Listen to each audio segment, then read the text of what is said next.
Here's a shocking stat. More than half of employees surveyed from around the world would consider leaving their job post-pandemic if they're not afforded some form of flexibility in where and when they work. Now, this is according to the EY 2021 Work Reimagined Employees Survey. But another survey, recently referenced by the World Economic Forum and conducted by Microsoft, titled "The Next Great Disruption is Hybrid Work. Are We Ready?" They say 41% of the entire global workforce is already considering handing in their resignation. Now, talent retention will have a huge effect on any company's ability to succeed in the next marketplace. And one of the key considerations today is affording employees that flexibility through hybrid work policies. Many feel that hybrid represents a great trade-off between the benefits of being in person, which is typically linked with better innovation, creativity, and the ability to build culture, versus the benefits of not having to go into the office, which enables you to quietly work at home and avoid a painful commute. But the choices around how to structure that hybrid work are largely undecided. Gitlab data echoes this as we look at architecture and design firms' plans for their future, which could have profound effects on how business gets done in our industry.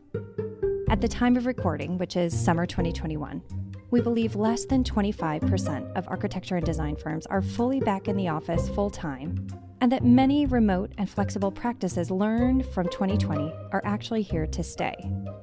This will be the topic of our next hackathon, product specification in the hybrid era. But more on that to come from Gitlab. In the meantime, let's get to this episode's interviewee. One of our biggest predictions is that we believe a lot of companies will embrace hybrid and in the coming year. It just requires a lot more intentionality to get it right. The voice you just heard is remote evangelist Betsy Bula with Gitlab. And yep, that's a real title, but it's not what you think. As her title suggests, she is, in fact, an evangelist for remote work. But she actually says, it's funny, I think people look at Gitlab as all remote and they assume we're like purists. Everyone has to do it this way. We really are trying to kind of break that mold of people thinking of us as, it's our way or the highway kind of thing. No matter where you are on the spectrum of remote to hybrid, or even if you're looking for prompts to help you think more creatively about physical space as we enter this new hybrid era, this episode will help you really think through the implications. Not only for your own space and culture, but also for the spaces you're designing for. Welcome to Season 2 of Design Nerds Anonymous, the podcast that sparks curiosity at the intersection of business and design.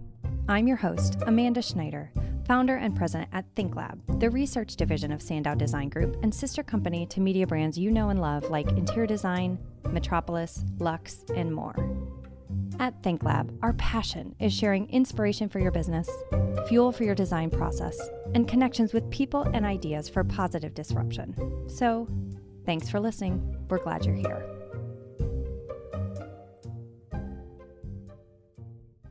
Like episode 3, this one will feel a little bit different from other episodes this season. We'll still have 3 chapters, but rather than hearing from different interviewees, you'll hear from Betsy on all 3 topics. Chapter 1 will cover benefits of remote work, and this will apply whether you plan to be fully remote or somewhere on the hybrid spectrum. Chapter 2 will cover why hybrid is the hardest. And in Chapter 3, we'll leave you with tangible ideas for building culture in the hybrid era. But first, let's meet Betsy. I'm Betsy Bula. I am Gitlab's all-remote evangelist. Gitlab is one of the world's largest all-remote companies. So we have more than 1,300 team members across 65 countries around the globe. And it's really cool because every single person works remotely. The product is a DevOps tool for teams to collaborate more efficiently. Another huge piece of what our CEO sees as Gitlab's legacy is really helping the world adopt remote work. He wants to see that competitive advantage diminish over time, because what that means is that other people are experiencing this too. And we've seen remote work, I would say, jump ahead in awareness, probably 10 years worth over the past year. But there are also a lot of things that many of us have not been able to experience in the past year that are huge benefits for remote work. I want to reiterate what she just said. Remote work has jumped in awareness 10 years over the past year, but you aren't seeing the full benefits just yet. it's not the same experience that many people have gone through in the past year with this forced work from home. Honestly, one of the most important foundations to sort of set when I'm talking with anyone about remote work is that what we have experienced in this past year, whether you were working remotely before this or not, is not remote work. It's forced work from home during a global pandemic. It's going to be stressful and difficult for everyone, whether you've done this before or not. And that's something that our leadership team has been really good about reiterating is that, yes, we've been doing this for years, but that doesn't mean that we're not experiencing unprecedented levels of isolation and, different family obligations and, even health issues. So we hope to see people kind of give it some time and be able to really embrace the full benefits of remote work post-pandemic too. Let's dive into Chapter 1, Benefits of Remote Work. Currently, you might be thinking, as an organization in the design industry, shouldn't we be advocating for more physical space? And so I'll introduce the topic with this challenge. Remote work and the need for physical space are not mutually exclusive. In fact, if how we work fundamentally changes, it will increase the need for great design and creative thinking as we rethink our experiences in the spaces where we work, learn, heal, live, and generally experience life. I'll add innovative new products to fill those spaces that maximize creative space, flexibility, and user-generated agility. Ironically, as we free up from a set work location, it will put more pressure on those spaces to perform for our evolving needs. So let's hear from Betsy about 3 key benefits to remote working. Number 1, it allows for agility. Remote work not only just from the business standpoint allows you to be more agile and flexible when things like pandemics happen, but also just in the everyday. It's for Gitlab, it's a competitive advantage because we're able to hire around the world. And so we're not limited to a talent pool in one location. Number 2, it creates an authentically diverse talent pool. This means our team is more authentically, geographically diverse. And we've got a huge breadth of backgrounds on our team. It makes us better as a team as a whole. A great positive is just teams are going to be able to become more diverse. We've got companies that are suddenly opening up their talent pipelines to locations all over the place. And you're bringing in voices that haven't necessarily been heard in the past and making your team more able to bring the best ideas to the table so that you're more creative in the end and not just the same type of person all working on the same team. So I'm excited to see kind of what comes out of that too. Number 3, remote work allows you to build your work around life, not the other way around. It really gives you as a person the ability to build your work around your life, not the other way around. It allows you to have that autonomy in your day that lets you either pursue a hobby that you love or spend more time with your family or, just be able to be a whole person rather than your kind of day and your week and your life being about your work. We try to not think about the place and not think about, okay, you're going to be working from your home office every single day and you're going to work these hours and really just break the mold of how people think about work, because we've had a ton of team members who have really benefited even from working a non-linear work day. So, they might get up at 5 a.m. because they're an early bird and get a few hours of work done then, and then spend their entire day, out skiing or fishing or doing something outside or with their family or things that they love. And then they can come back online later in the day and they've probably worked even more than you would have had you gone into an office and, sat down in a chair for 8 hours and then left. So we really want to rethink how people consider the relationship that work has in their lives. And it's really a challenge, I think, for all of us to think about how we can literally optimize our entire lives by just rethinking the way that we approach work. That's another exciting thing to think of in the future, is that if so many people are thinking that way, how much of a benefit is that going to be to our mental health and to communities and, the way that we interact with each other? There's a lot of benefits to be had, and we just hope that people are going to be open-minded to embrace that. And while these benefits are great, few companies like Gitlab are ready to go fully remote. The majority are considering something on the spectrum of hybrid. But to go remote, hybrid, or anywhere in between, it will fundamentally have to shift how we manage. Per Stanford professor Richard Bloom, there are two approaches to managing people. First, there's what economists would call input-based management. You can look at what they're doing. Do they seem to be at their desk, working hard, furiously typing away, appearing productive? Then there's output-based management, which is you manage based on what they do. Do they hit their sales targets? Do they get their reports written? Do they produce new products? Now, if you're running an input-based management structure, working from a non-centralized office location, it could be a nightmare because you can't see what people are doing. Output-based management, on the other hand, is really better in general, but turns out to be essential if you want to have effective remote work policies. But, as we'll learn in Chapter 2, hybrid is the hardest. So let's dive into Chapter 2. They've learned in this past year that their work can get done from anywhere, even if it's not ideal in every case. And so they're going to be able to embrace that and have a more positive balance in their lives if they're supported by their companies to actually put in those remote first practices and do it in the right way. I hope that we see these companies that embrace hybrid remote do it intentionally so that they can continue to scale that way, because we don't want to see everyone do it in the wrong way and then have a bad experience and either have retention issues and people going to different companies who are doing it well, or the company ends up going all back into the office because they just kind of feel like it's not the right model for them. I feel like the world is talking hybrid right now, and especially in our industry, and even what we're hearing from a lot of these architecture and design firms about how they're going to be working. And it's probably easier to go fully remote or fully in, but this hybrid is going to be the hardest to figure out. I haven't heard it stated that eloquently, but we're hearing a lot about this two-tier employee experience or equity in the physical and digital. Right now, we're all the same size Zoom square, but when there's 3 people in the office, now are they kind of the ones that are disadvantaged because their faces are this big and all the remote people are this big? Or is it the people that when those cameras go off, those 3 are in the office and there's an inequity created there? So talk to us a little bit about this two-tier employee experience and any advice you have to combat that.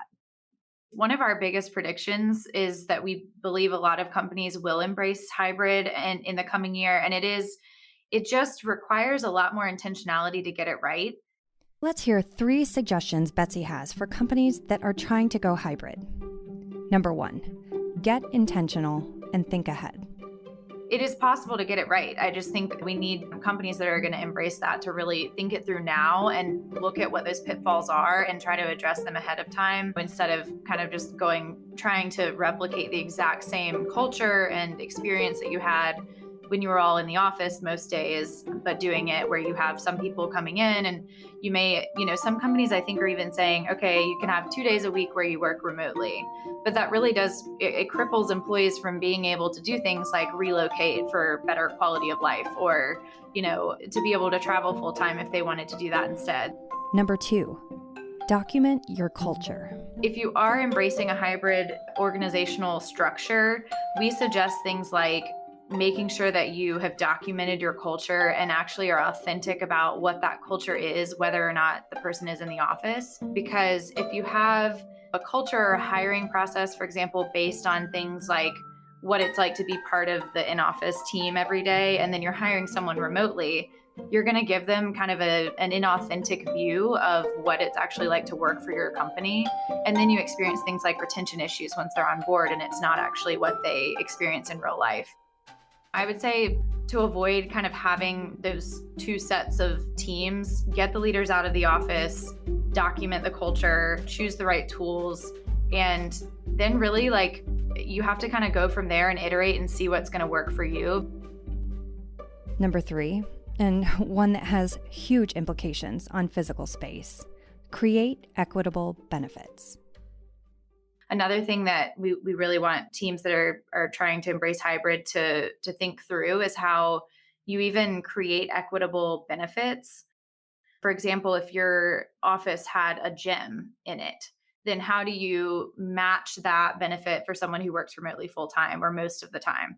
So there's just little things like that that I think retooling the way that you think about the employee experience and making sure that you don't end up with this. Some people have access to the leaders every day because they show up to the office with them, and others are sitting there at home. And then there are things like your everyday practices. Like I'll sometimes encourage people to think about if they had to tomorrow go back to completely remote, what would the gaps be and where can they fill those in to try to make most of the experience the remote experience with just some people who show up to the office some days. That way you're going to be more agile when that does inevitably happen. And then also practices like meetings, making sure that your meeting hygiene is built for the remote team members to have the same experience. But the interesting thing about all three suggestions is, even if you're going fully back into an office 5 days per week, all of these suggestions still apply. But let's dive deeper in our final chapter. Chapter 3, Tangible Ideas for Building Culture in the Hybrid Era. Now, at the end of this episode, we'll tell you how you can get the full remote working guide with many more ideas. But we want to highlight some of our favorites here. Spoiler alert, although she's giving us virtual strategies, many will have effects on the physical spaces we design as well.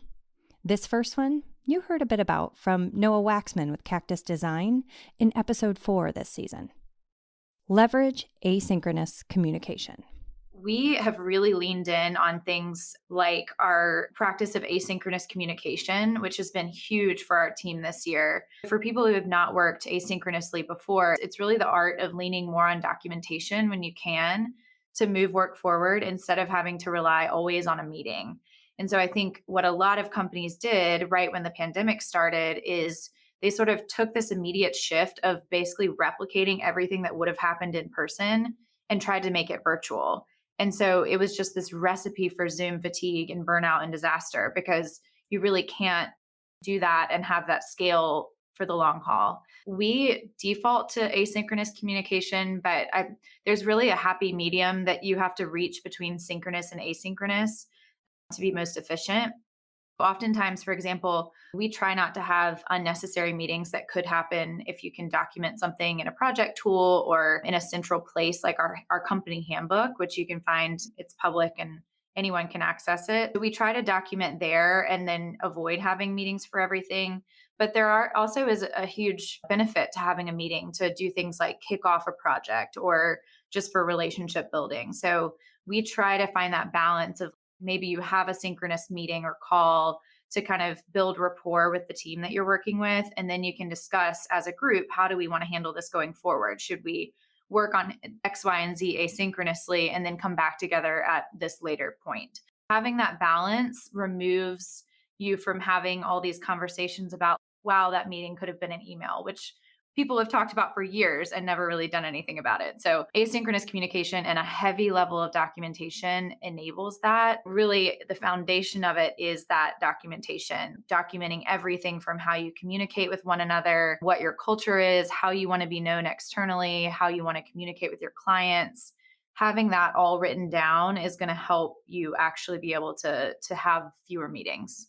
Number 2, create a communication hierarchy to clarify how to use the tools at your disposal. It's almost not even the tool itself, it's how you use the tool. An example is that a lot of teams, I think, end up doing work in their chat tool, and that's really not scalable. If you use Slack, for example, you end up having to find conversations that are old and outdated and having trouble finding those later on. And it just kind of segments your work across multiple places.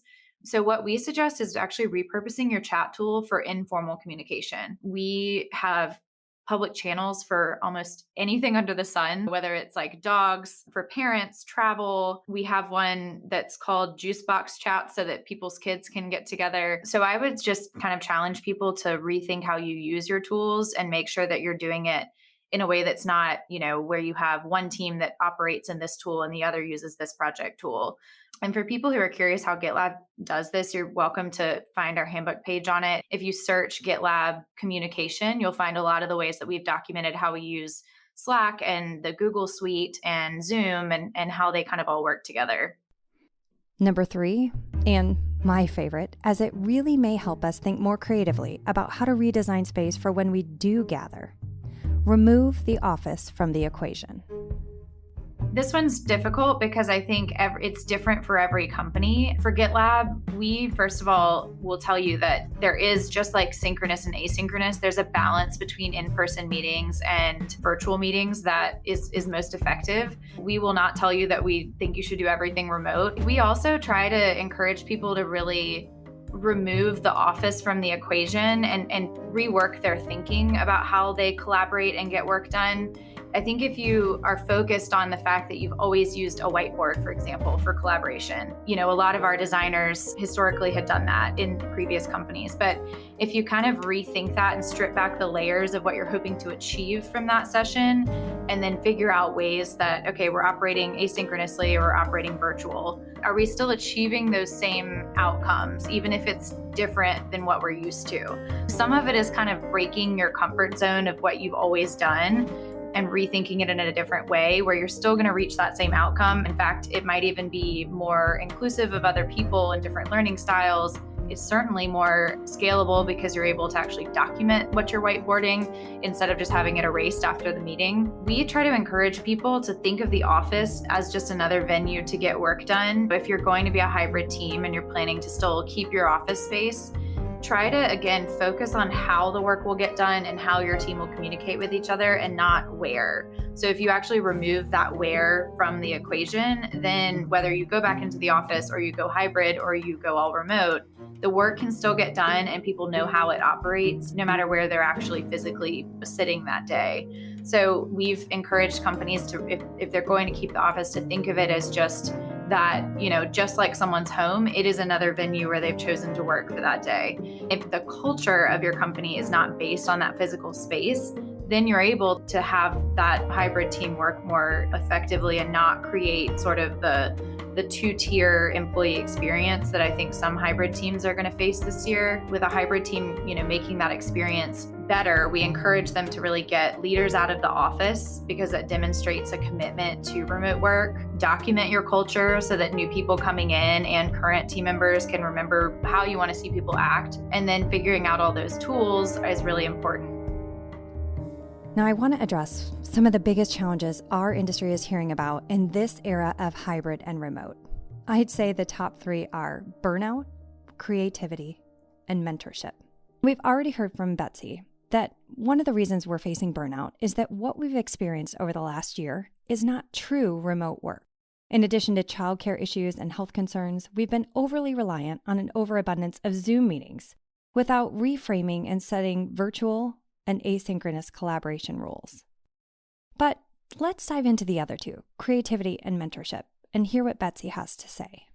Some of our design teams lean on things like they'll pair designers, and this kind of speaks to your mentorship question. We'll do things like pair designers for a couple of months. And so those designers work together often, even if they're just co-working on the same call, they might sort of act, it like mimics the experience of having somebody whose shoulder you can tap in the office and ask them a question. So they might be working on two different projects, but if they're, on the same call and kind of co-working together, they're able to bounce ideas off of each other and have some of that like more serendipitous conversation and idea creation that you would typically get if you were sitting in a conference room or sitting behind each other in an office. And we actually do have we have a whole guide in our all remote guides about collaboration and whiteboarding and ways that you can do that virtually. So you can also find that one by searching collaboration Gitlab handbook.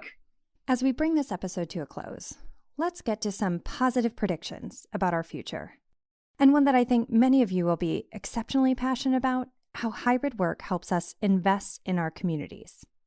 There are also a lot of positive predictions that we often talk about that we hope to see in the coming year and beyond, is that I think we're going to see a lot of cities reinvigorated by remote work being embraced because people aren't traveling for business as much. They're going to be embracing more virtual options for meetings. They're going to be able to invest more in their communities and really building a great place to live as well. And then we also think there's just going to be a spread of opportunity. So people in locations where they might have before had to relocate for a great career can now stay where they are and still have access to awesome job opportunities. The 2021 playbook is hot off the presses this past week, and it's really going to help teams of all types, all industries, and really whether they're embracing all remote or fully going back into the office, it gives teams like everywhere on that spectrum some really tangible tactics that they can use to think about the future of work for their organization. I'd encourage anyone to download it. It's allremote.info is our landing page where you can find it and download it for free. And it condenses like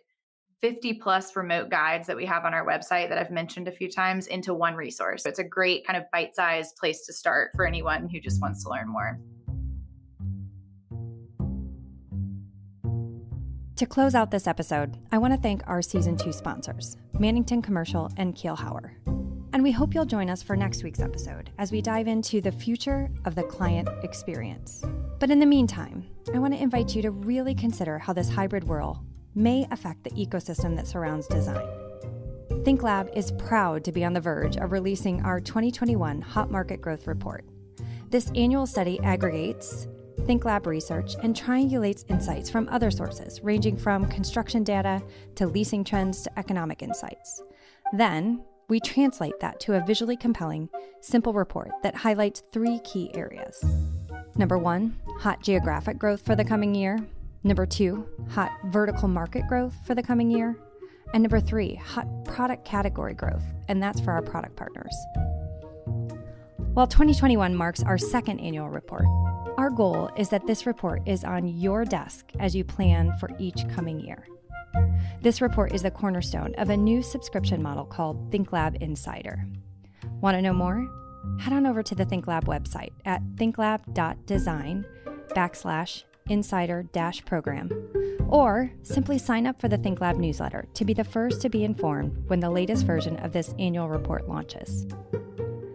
Special thanks in this episode to Hannah Vitti, our audio intern from last season, now turned producer for all Sandow Sister Company podcasts, including The Mic from NYC by Design and Deep Green from Metropolis. And thanks to Blue Dot Sessions for the music.